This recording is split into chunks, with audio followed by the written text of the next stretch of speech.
I'd be more inclined to pick the Leafs because at some point, if you do something enough, you're going to break through.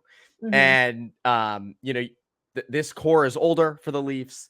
I know they have a lot of the same problems. We'll get into that in this episode, goaltending, defense, things like that. But historically, the Leafs are chokers. I mean, that we know that. But at some point, you have to break through. I remember saying this in 2019.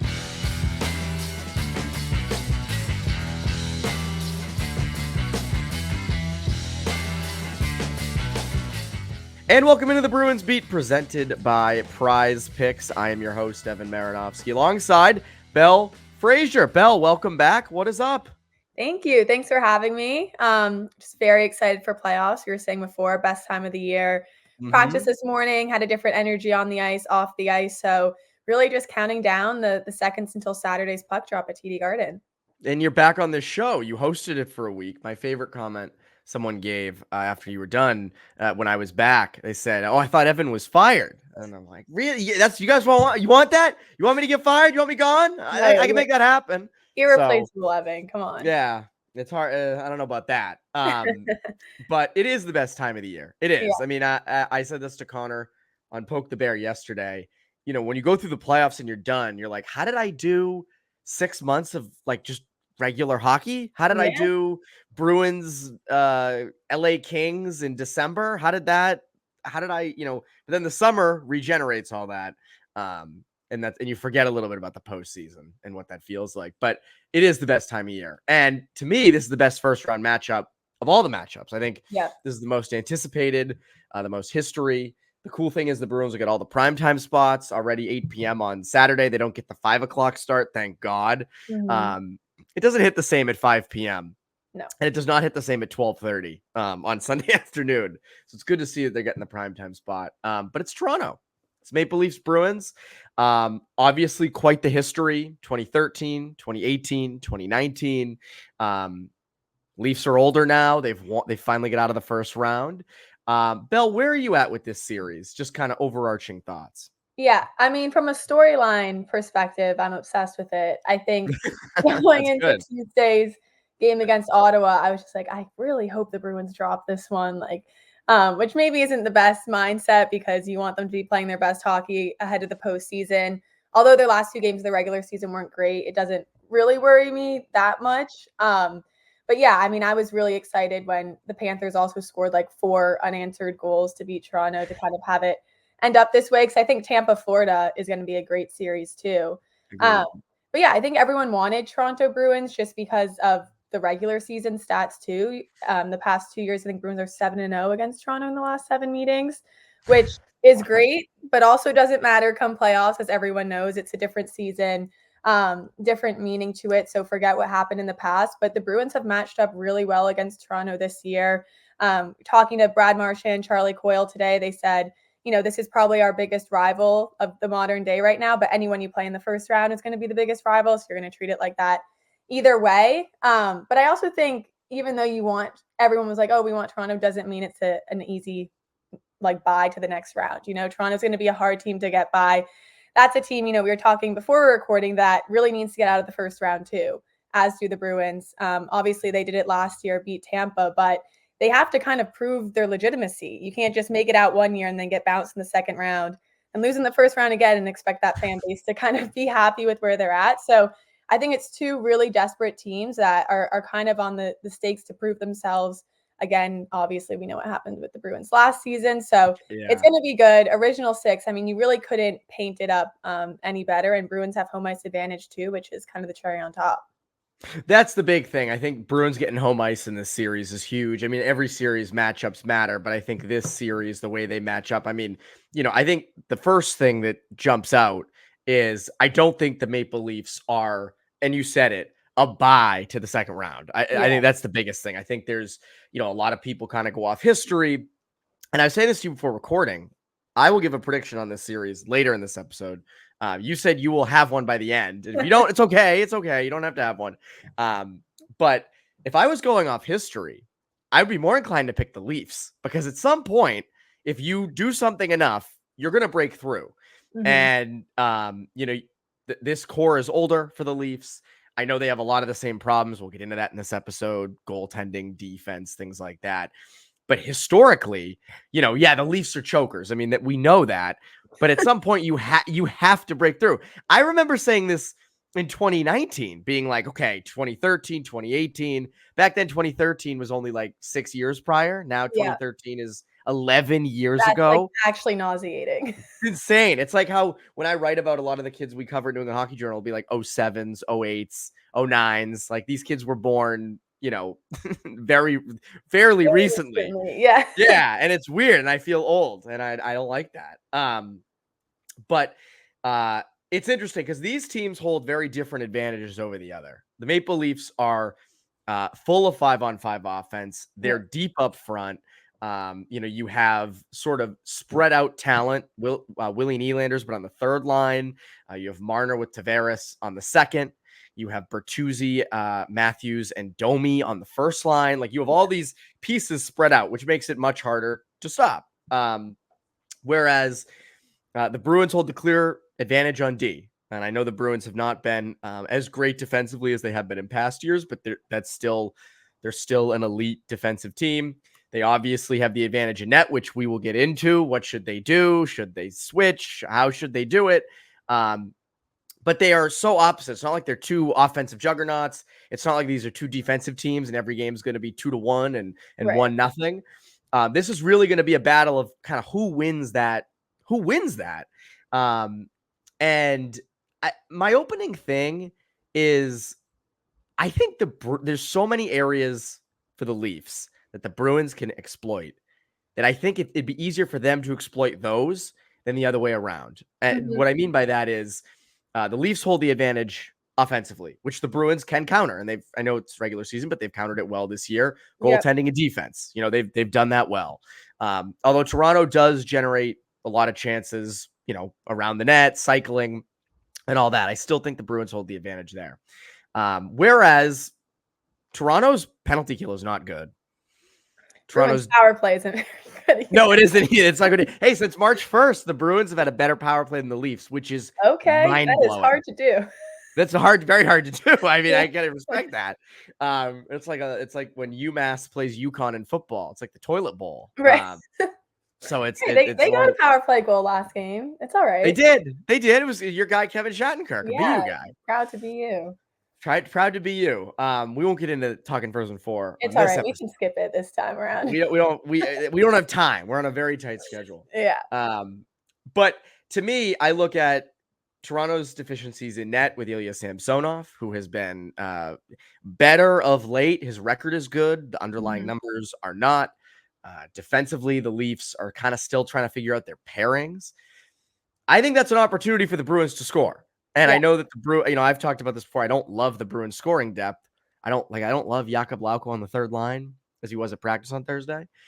But I think there's more opportunities for the Bruins to exploit the Leafs than the Leafs to exploit the Bruins. I'm curious what your thought is on that. Yeah, and I think your point about being a little bit nervous about the Bruins' depth of scoring is going to come to play huge in this series for the Bruins. I think secondary scoring will kind of determine if they win this series or not.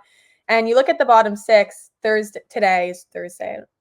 I guess and it's not Thursday when this is released. But anyways, Thursday at practice. Someone's listening 10 years from now. They're like, oh, today? Brett Marchand's 50 years old. But the fourth line was James Van Riemsdyk, Boquist, and Pat Maroon. And, I not that I don't like that, but I think when you look at 2 weeks ago when Boquist moved up to the third line and had Jake DeBrusk with him being with a fast, quick, opportunistic winger was good. And it was only a couple of games. And even, I'm not saying you should put Jake DeBrusk and Boquist back together, but I do think how is Montgomery utilizing the skill set of each of his bottom six guys? And I don't know if Boquist having two older, slower guys on his wings is going to kind of promote him to have that scoring touch that he does have. And he's proven he's had because he's moved up in the lineup. So I think that's going to be important. And then you look at guys like Trent Frederick and Morgan Geekie, and they're going to have kind of coming out parties in the playoffs if the Bruins want to go far. Don Sweeney talked about Trent Frederick kind of getting things going in the postseason, that if he plays with pace and emotion, the rest will follow. He wins the NESN 7th Player Award on Tuesday, so that's got to do something for the confidence. He made a joke that he thinks his family sent in all the votes. But I think they did. I was shocked Danton Heinen did not win. I know. I was like, had the tweet ready. I was like, and Danton Heinen. Like shit. I gotta backtrack on all this. But no, I think bottom 6 guys like that. I mean, you're gonna need it, and obviously David Pastrnak's there. Hopefully Marchand gets going. Zacha and Coyle have been super responsible the whole season. But yeah, I think depth of scoring is going to be a big thing. But at the same time, Bruins defense, I have a lot of confidence in. You even look at, Andrew Peeke, who we talked to today, newly acquired at the trade deadline, his first NHL playoffs. The first thing he said when he got to Boston was, I'm excited to be in a locker room where the expectation is to win, where you're a contender.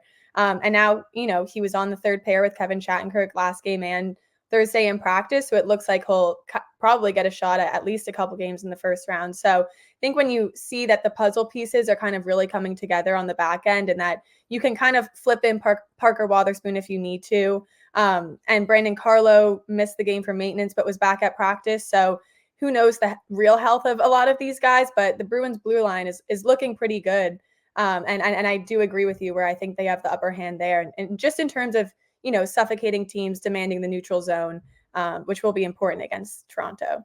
Yeah, you hit on it with on D. I think they look better. I want to get into it in a little bit because Thursday practice was Lindholm, McAvoy, Grizzly, Carlo, and then Shattenkirk and Peeke. You mentioned a thing there with Boqvist, so that's really interesting, and I think it presents I don't expect that line to stay together of Van Riemsdyk, Boqvist, and Maroon. But first, a quick word from our friends over at Prize Picks. Quick break in the action to tell you about my good friends over at Prize Picks. Prize Picks has something for every sports fan, from basketball and hockey to League of Legends and everything in between. You can pick LeBron, Caitlin Clark, Connor McDavid, and Jude Bellingham, all in the same entry. Prize Picks is the best way to get action on sports in more than 30 states across the country, including California, Texas, and Georgia.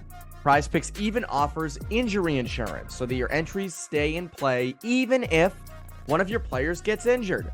For basketball games, if you have a player who exits the game in the first half and does not return in the second, Prize Picks will have your back and not count that as a loss. Personally, the NHL regular season, it's winding down, and when the postseason begins, I'm taking more on David Pastrnak point totals. How could you not? I'm expecting a pretty big postseason from one David Pastrnak. And with the Red Sox, how can you not do the same on Rafael Devers' home runs? Download the app today and use code CLNS for a first deposit match up to $100. Again, download the Prize Picks app today and use code CLNS for a first deposit match up to $100. Prize Picks. Pick more, pick less. It's that easy. Now, back to the show.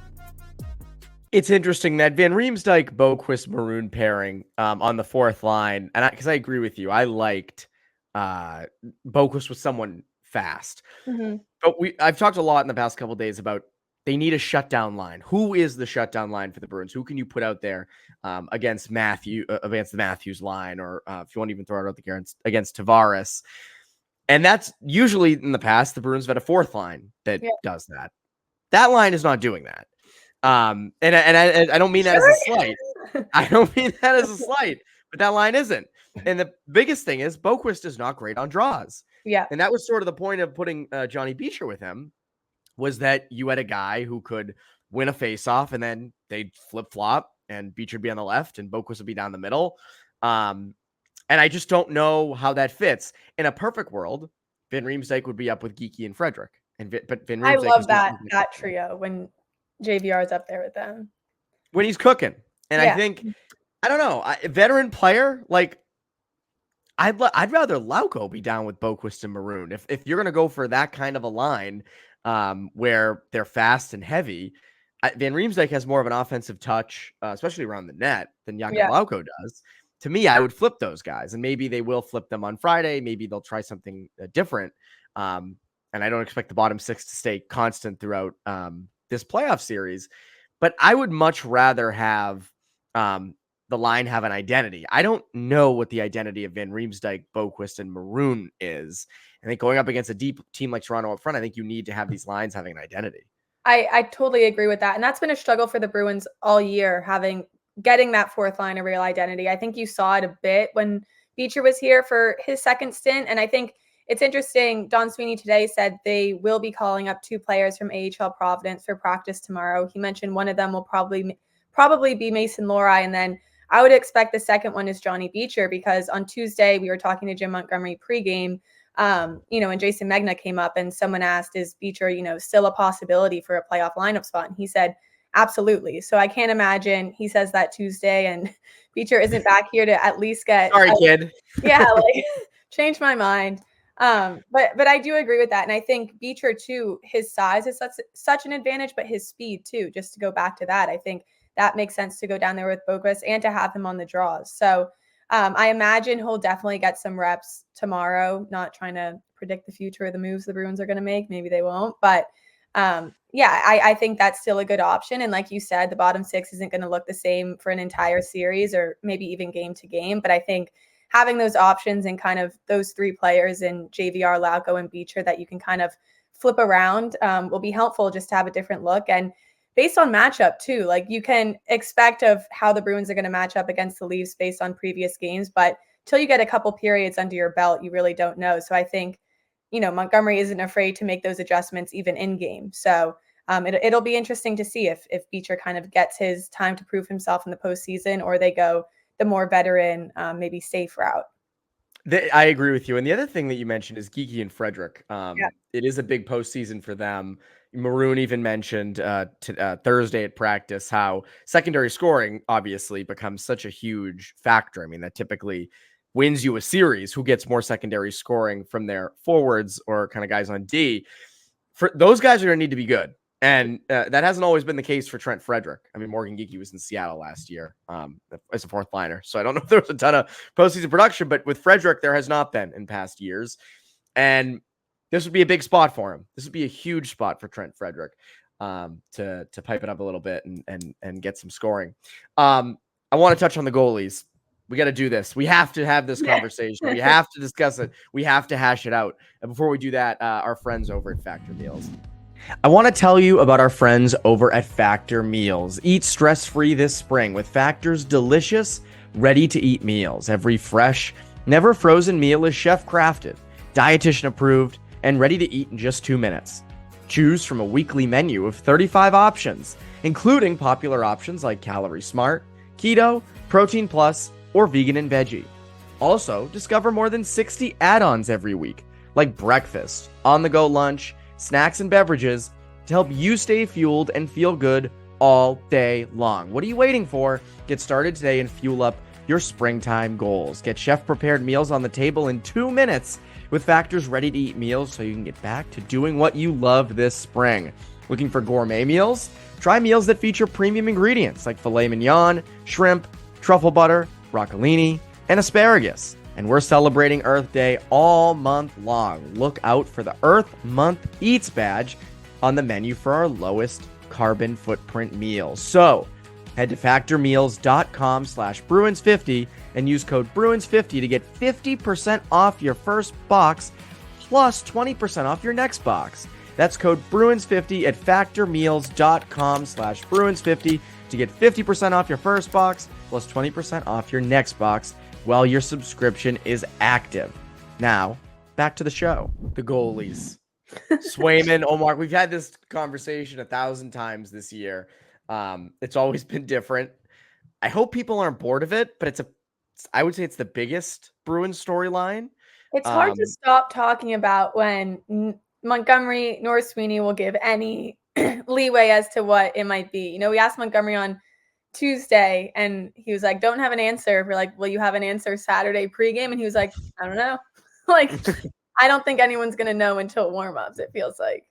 And then Sweeney was asked about it on Thursday and said, well, we've confidence in both. And someone asked him a similar question at the very end. And he's like, well, my mind hasn't changed in the last 20 minutes. Yeah. That was pretty funny. He's showing some personality. That's never a bad thing. Okay, personality. Yeah, there's a human in there, Yeah. which is good. But I think with the goalies right now, the big question is who starts game one. Yeah. Is it Swayman, who has struggled since the All-Star break, but had those two really strong games against Toronto down the stretch, or is it Linus Ullmark, who was kind of the worst of the two, or not as good? He was great. I mean, I don't want to say he was worse. His numbers weren't as good for most of the year, but since the trade deadline, he's been outstanding. I go with Swayman. I go with Swayman game one. And I'm fine if they go with Ullmark in game one, because if they stick with the rotation, I'm fine with that. But to me, like Swayman's performances against Toronto, about a month ago, I know it's been a little while, but I still like how he played in both those games. I give that to Swayman. Swayman's kind of had the edge this year. I know he hasn't the last 2 months. But just for a boost for his confidence, and if they do the rotation, I don't want to say who cares, because that's not right. It's the playoffs. Every game matters. But I would go with Swayman in game one. And then you see where you're at, whether or not you switch to Ullmark in game two, keep Swayman for game two, and then go to Ullmark in game three. I'm curious where you're at on this. Yeah, I think I'm going Ullmark game one, just because in the same way that we're saying the way the Bruins played Toronto in the regular season, the past 7 games doesn't fully carry over, and you can't underestimate them. It's how you're playing in the moment. Like, teams go on to have crazy runs because they get hot in April, May, June. And I think you have to go with who's playing their best hockey in this moment. And I agree that Swayman has had the edge basically for a majority of the season, but you look at the last 10, 15 games, and I feel more confident in Ullmark, I think statistically as well, but I don't think you run with Ullmark the entire series. That being said, like, if they start, I'm kind of in the same boat with you, is like, hey, if they start Swayman when I think they should start Ullmark, okay. Like, if we see Ullmark the next game or the game after that, I'm kind of okay with that. I think they have to try out some variation of the goalie rotation. I don't think that means that you're like tied down to doing one game off, one game on, one game off, one game on. If Linus Ullmark posts a 35 save shutout in game one, I don't think anyone's going to be mad if you go with him to game two and then Swayman game three, So I do think it's circumstantial. But at the same time, I'm not a goalie. The mental side of it is so different. You're not? You're not a goalie? Okay. I thought I only had you on this podcast because I thought you were a goalie. No, but I think for them to kind of know, they're in the routine now that, all right, I'm going to sit. I'm going to sit, do whatever I need to do the game I'm not playing, and then I'll be ready for the next game. So I do think there is something to say if Montgomery's and, the coaching staff as a whole is making the decisions on the fly. That can be a little bit probably hard, but I do think they have to test it out, because you look at last year, they didn't test it out. They throw Swayman in hot water in game 7 and he blames the series on himself. And we don't need to go back to, game 5, if Ullmark should have come out, whatever. But I think just after not doing it last year and it not evidently not working out, it wasn't just because of goaltending, but I think you have to test it. And it's the way the Bruins have had success this season. When Ullmark got hurt, Swayman came in and won a handful of games and proved that he could handle, some extended workload, but that was just 3 or 4 games. The Bruins have put themselves far above expectations for what was supposed to be a transition year, primarily because of the guys in net. So I think it would be a bold move to go away from that. But at the same time, it's not traditional to rotate goaltenders in the playoffs. It's things we've discussed over and over again. But it seemed like, based on what Sweeney said today, they're confident in their system. They're confident in the rotation. And it seems like they'll lean towards some version of that, which I also think these two guys both deserve playing time in the playoffs. Yeah. They love each other, the goalie hugs, whatever. It's a brotherhood, but they're competitors. They're NHL players. They're professional goaltenders. They want to be the one to help their team win. And I think it would be a disservice to both Swayman and Ullmark kind of have their seasons end at, game 82 instead of round 1, round 2, who knows? Are we overthinking this? And I say that in a sense that, we've debated it all year, not just you and me, but, me and Connor, and everyone's debated it. Yeah.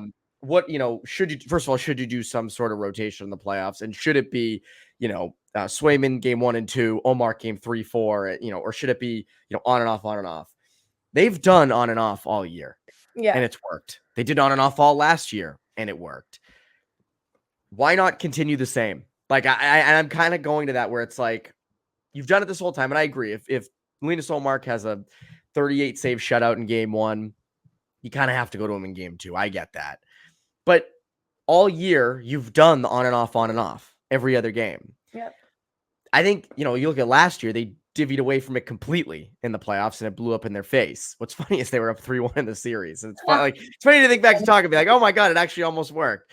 But I think so much of our talk about it is we treat the playoffs like a different animal. And it is. The playoffs are different. I'm not equating them in the regular season.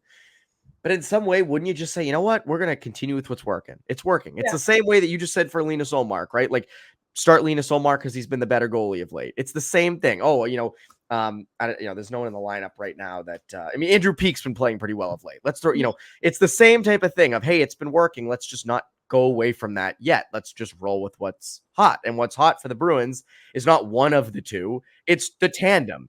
And I think that's where, if you want to do Ullmark 1 and 2, Swayman game 3, 4, you can do that for sure. I don't think there's anything wrong with that. But I don't know. The on and off things worked. I maybe we're overthinking it. I don't know. Yeah, no, I agree. I go with what works in the playoffs. Like, who cares as long as it's working, as long as you're winning games at the end of the day. And I also think it's interesting too from the Toronto point of view. If you're facing a different goaltender every night, the Bruins basically defend the same in front of Swayman and Ullmark. It's not like they've done it all season. Like you said, you're not going to get a different look on the back end, but different goalies have different strengths and weaknesses. And Toronto has played both of them, but I think there is something to say about Toronto not facing, the same style of goaltender every night and what that does for their own game plan. Maybe it's kind of an advantage to know you're not going to see Ullmark every night and kind of have to shift to, what are Swayman's weaknesses? Where do we need to shoot on him? So I think that's also a tool from the other side that, rotation has worked for the Bruins, but also it could be, even more so used to the advantage to kind of throw Toronto off its own game. It could. And I think it, especially in a series like this, you face a lot of rubber. And the other thing is, I think both goalies could handle extended games in a row. I'm not saying Jeremy Swayman can't play 3 games in a row. I think he can. And I think he wants to. But I also think what's worked has worked. And if last season taught you anything, why not just stick with how it worked throughout the whole season? And it's their biggest strength. They're not a great 5-on-5 scoring team, although they are much better at getting net front chances. So I'll give them that. Defensively, they're good, as we said. Maybe not as good as past years. The goaltending is your thing. That was the point of keeping Ullmark around, is that that's your thing. So use it to your advantage. I think is the biggest thing. Couple other things I want to hit on, because this is the last Bruins beat I think I'm doing until playoffs start. So I'm getting all off my chest at this point. My poke the bear duties are done. My first Bruins beat of the week is done. So it's this. You mentioned secondary scoring being big, and I agree with you. It's going to be huge. But I also think scoring from that Marchand, Coyle, DeBrusk line is going to be equally as big. Because in Toronto, if they stick the Tavares line, who's primarily been their shutdown line, on Zacha, Pastrnak, and Heinen, and let's just say, they shut him down or it works, that Marchand, Coyle, DeBrusk line is going to be necessary for the Bruins to get some scoring. And I know Marchand's been cold of late. Everyone outside of Zacha and Pastrnak and a little bit of Heinen's been cold of late. But I think those 3 are going to be so important in this series. I would almost say they're sort of an X factor. I don't think they're the X factor, but I think they're up there in terms of getting to grade A ice, getting legitimate scoring chances. And I also think that's probably the Bruins' best shutdown line in Boston, going against whether it's Matthews' line or Tavares. I don't know why they would do the Tavares line, but I would assume it'd probably be the Matthews line. That Coyle and Marchand and DeBrusk is defensively responsible, so you have that too. We can debate that, but I think that could be the line that really makes it or breaks it for the Bruins in this series. No, I totally agree with that in terms of them being the shutdown line, especially with the way Charlie Coyle has played this season and, the type of player Brad Marchand is. I also think when you talk about secondary scoring, that's me kind of assuming that the top 6 will be doing their job. That's right. but You it's hope. You hope. you hope. It's like, yeah, let's get secondary scoring because, you know, the first two lines are already doing what they're supposed to be doing. But I completely agree with you. Like, secondary scoring is what wins a series. Yeah. I completely get that. Yeah, but it's time for Jake DeBrusk. Like, I'm exhausted.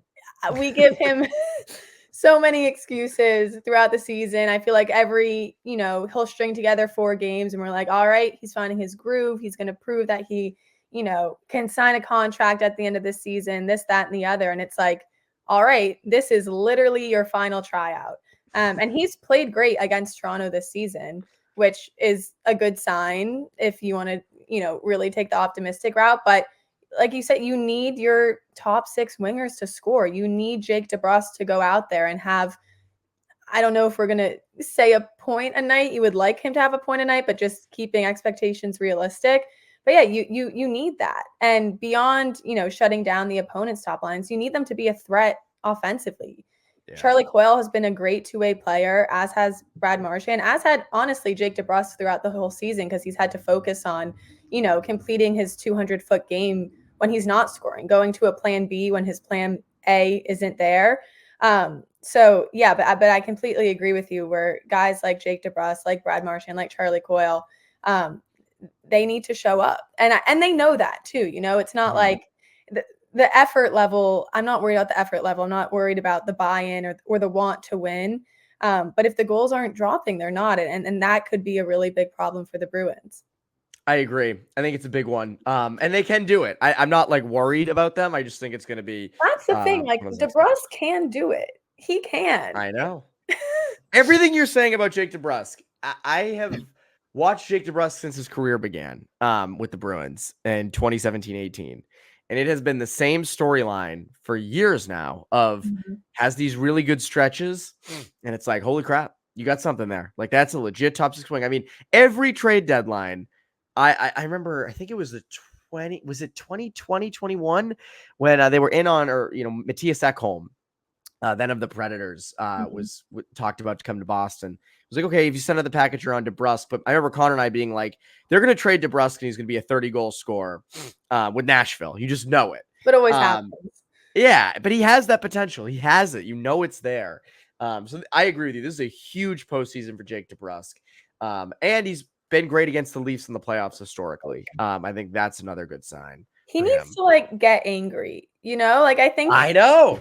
Get mad. Yeah, get mad. Also, he's one of those guys, you know, a lot of the Bruins have different personalities with the media, but you'll bring up a stat to DeBrusk, like, oh, you guys have lost the last 5 games against this team. Like, what do you need to do differently? He'll be like, oh, really? We have? Like, didn't feel that way. You know, like, he's a little defensive about it. I'm like, get pissed off at us. Like, let's get on the podcast, say Jake DeBrusk isn't going to score, and go score 10 in this series. You know, like, I think he has a lot of pride in his game and in the Bruins game. And I think that comes out when he talks about it, where he never talks overly negative about his own game or the team's game. And I think you got to use that to kind of like prove it with action, not just saying like, yeah, we're figuring it out, blah, blah, blah. So I guess I'm angry and I want Jake DeBrusk to channel that and then go score some goals. But yeah, that's valid. You gotta put Jake DeBrusk getting no points and -10 when the series ends into the universe. Like, that's what's gonna happen, Jake. All right, you're no goals, no assists. Psychology here. Yeah, you're gonna score on your own net. You know, like you're gonna be benched in game 4. And he just gets all pissed off. Maybe that's what works. Yeah. You know, sometimes you know what? There are guys at every level that before a game you got to get him pissed off, and that's what it takes. And maybe he's one of those guys. I agree with you. He's had some good battles with the Leafs in the past, with like Nazem Kadri when he got cross-checked in the face, but obviously Kadri's not there anymore. So maybe they need to make Nazem Kadri the fan banner captain. They need to make Nazem Kadri the fan banner captain for every game, and just like cut to DeBrusk on the bench, just like I'm ready.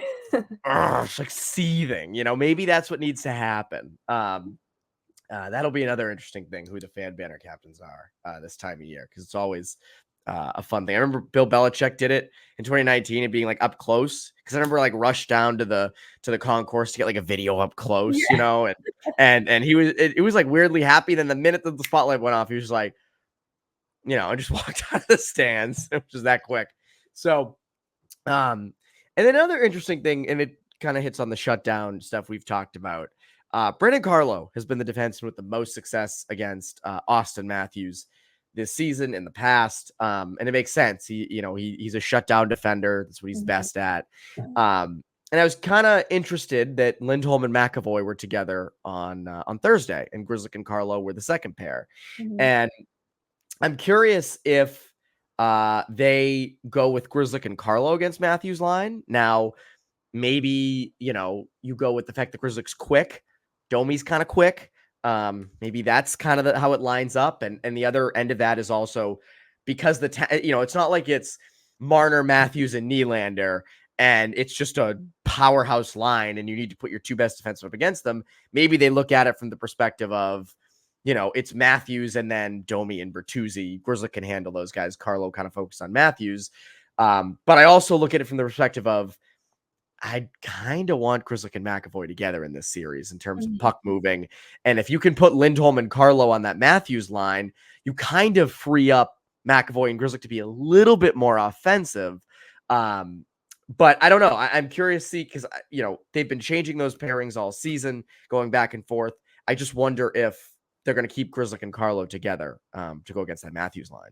Yeah, I think it's interesting because when Montgomery made this shift, like earlier this month, he talked about, someone asked, is this just, end of season, you're testing your options, or is this a pair you could actually see in playoffs, referencing Lindholm and McAvoy? And he said, for now, it's testing, but, against it, they were playing the Capitals at the time, and he was saying it's also matchup based. Like against a top heavy team like the Caps, you're going to put your best two defensemen against their best guys. And he said in the playoffs, it will just determine on how it kind of represents itself. So I think it's a good point with the Maple Leafs, where unfortunately for the Bruins, they have threats on every single line. So it's not like you want to, keep your best two defensemen on, the top six. But I also think Lindholm has looked really good with McAvoy. He has not had the offensive flair or game that he had last season, and not that his points have skyrocketed since playing with McAvoy, but he's jumps in the play a little more. And I think when they were first paired together, I was a little worried, because I was like, those are two guys who want to, maybe leave their responsibilities at the blue line sometimes and get more involved, but they've really balanced each other out.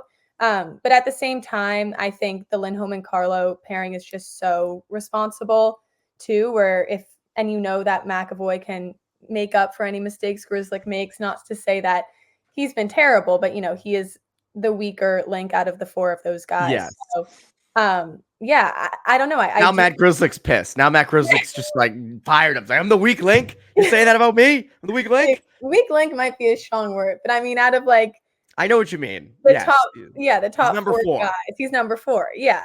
But I will say, Matt Grzelcyk has been better the last 2 months of the season. Halfway through the season around Christmas, I was like, oh man.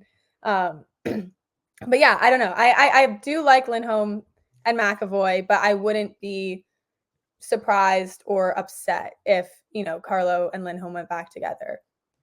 Yeah, I wouldn't either. The underlying numbers for Lindholm and McAvoy are really good this year. Yeah, they are. Core percentage and expected goals. Like the numbers are good. They've looked good.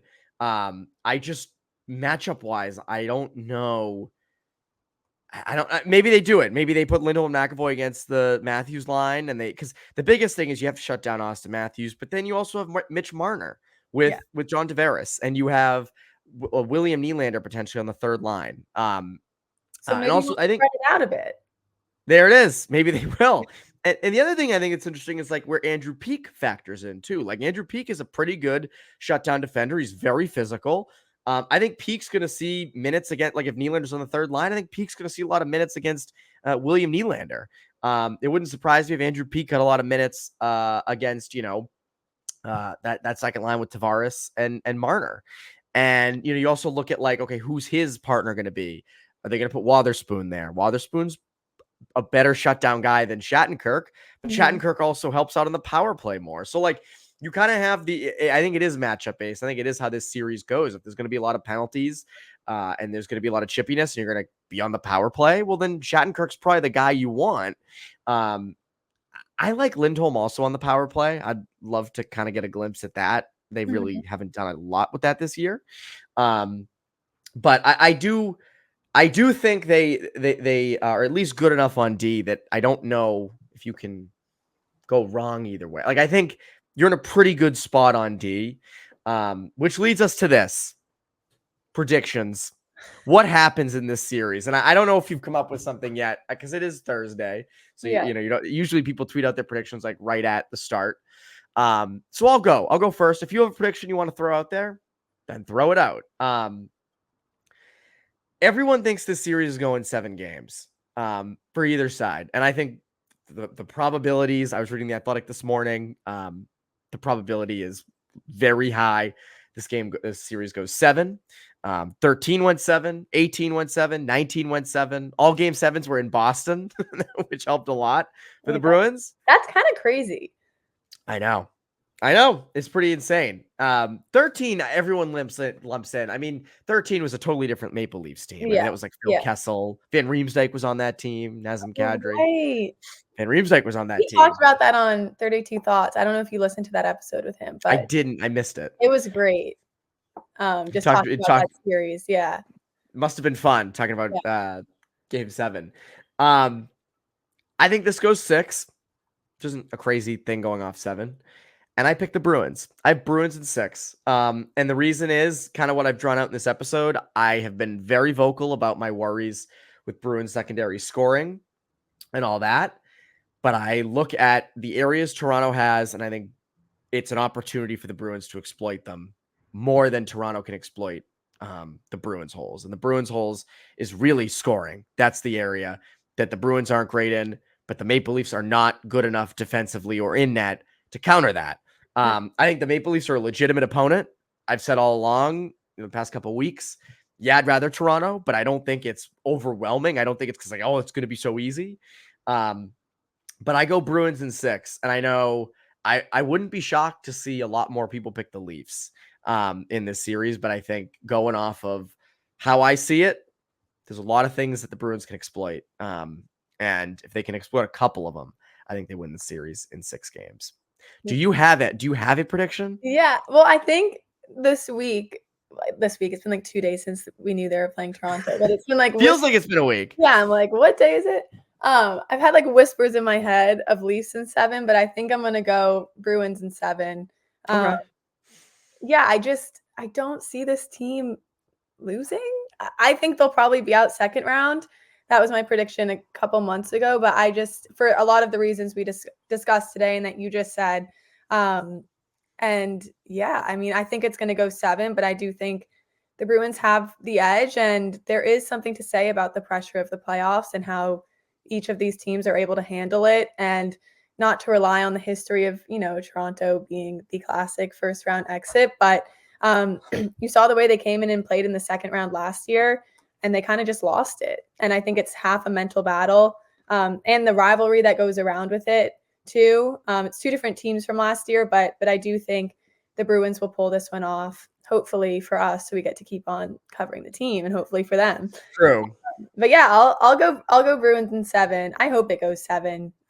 Just be a fun series.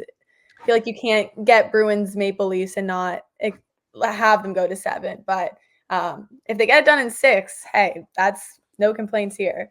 I would rather 7. And there's 2 other things I want to mention that we kind of touched on and kind of didn't.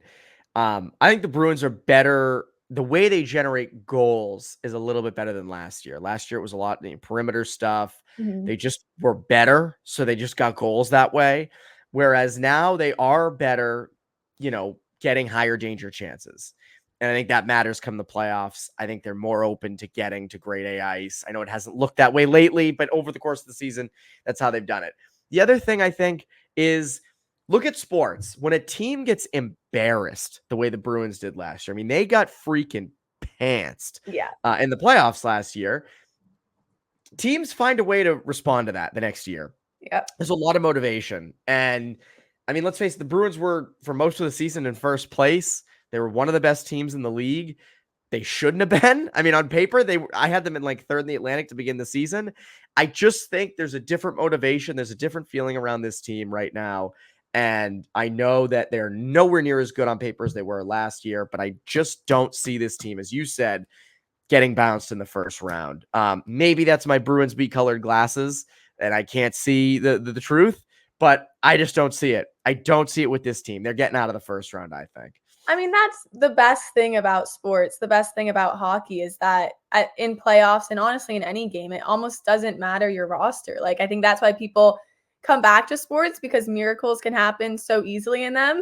Like you're in a real world where you have control over nothing, and then you go to a hockey game for 3 hours and like the underdog wins by 3 goals and you're like, this is the best feeling ever. So I do think that's such a huge factor. It's like when teams have this big of a chip on their shoulder, embarrassment, and also there's a lot of pride in that locker room. I think it does fuel them. You see it every year.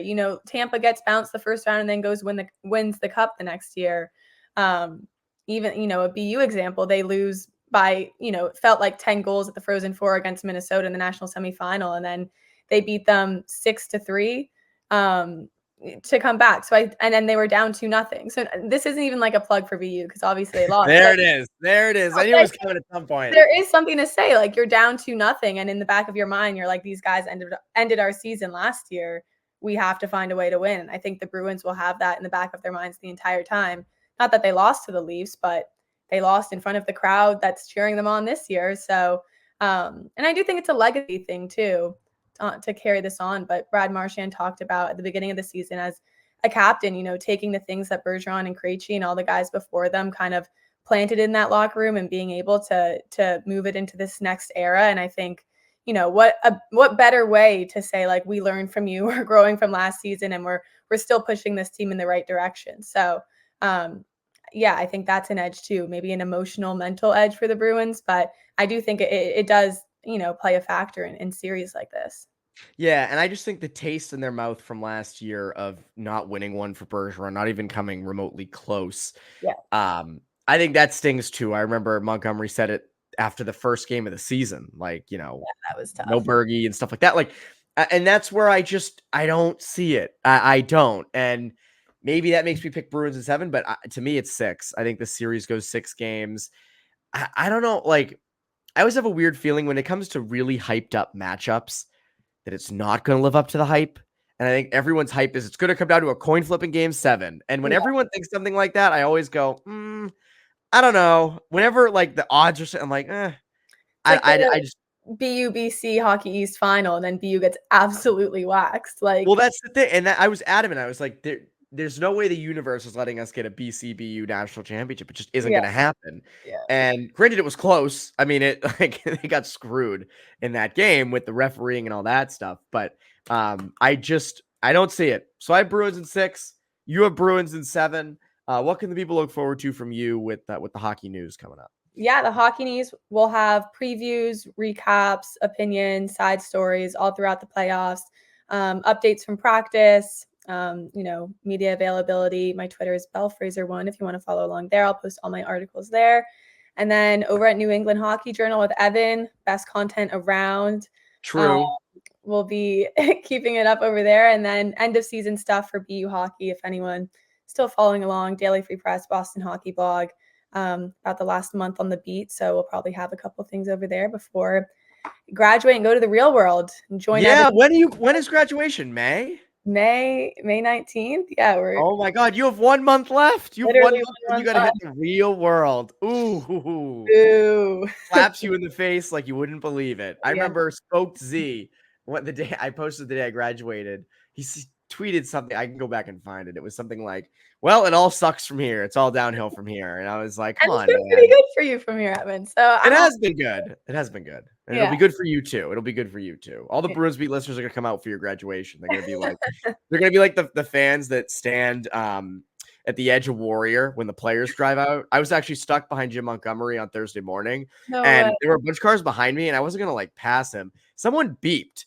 And I was like, I hope he doesn't think that was me. Cause like, I'm just like, I don't care. Like, take your time. Yeah. But I got a kick out of that. So maybe fans will do that. My number one worry, I was like, if Bruins make it far and there's a game on, graduation week, I'm like, sorry, mom and dad, I got to go to TV. No, please go to graduation. Do not miss that. Anyways, quick programming note, Bruins post-game shows will continue this playoff run.